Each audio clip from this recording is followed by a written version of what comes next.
नमस्कार, मी शामराव सुतार पनवेलवरून.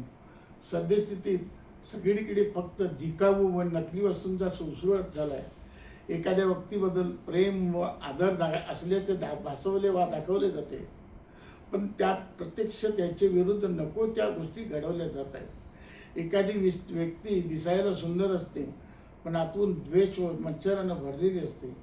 एखादी वस्तू घासून पुसून सुंदर करतात किंवा प्लास्टिकची फुले फुलदाणीत शिवून दिसतात, पण त्याला सुगंध नसतोच मुळी. यातून हे सिद्ध होते की वरवरचं प्रेम दाखवायचं असतं, त्यात माणुसकी नसतेच मुळी.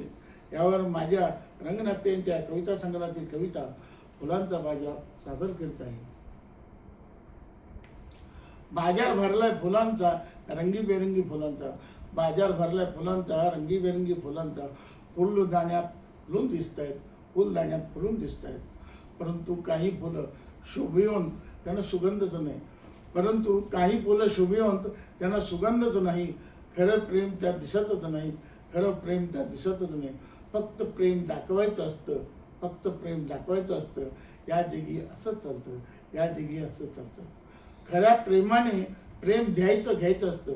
खऱ्या प्रेमाने प्रेम द्यायचं घ्यायचं असतं. हे कोणाचे ध्यानीच नाही, हे कोणाचे ध्यानीच नाही. खऱ्या प्रेमाची वानवाही अशीच या जगी असते. खऱ्या प्रेमाची वानवाही अशीच या जगी असते. बाजार फुलांचा भरत राहणार, बाजार फुलांचा भरत राहणार. रंगीबेरंगी फुलं फुलदाण्यात शोभिवंत म्हणून अशीच राहणार. रंगीबेरंगी फुलं फुलदाण्यात शोभिवंत म्हणून अशीच राहणार. त्याला गंध सुगंध असणारच नाही, त्याला गंध सुगंध असणारच नाही. बाजार फुलांचा भरत राहणार, त्याला प्रेम हे गोंडस नाव असणार. बाजार फुलांचा भरत राहणार, त्याला प्रेम हे गोंडस नाव असणार. हे या जगी असंच चालणार, हे या जगी असंच चालणार. बाजार फुलांचा भरणार, भरत राहणार, भरत राहणार. माझ्या कवितेचा व्हिडिओ आवडल्यास लाईक करा, मित्रपरिवार नातेवाईकास शेअर करा आणि माझ्या चॅनेलला सबस्क्राईब करा. धन्यवाद.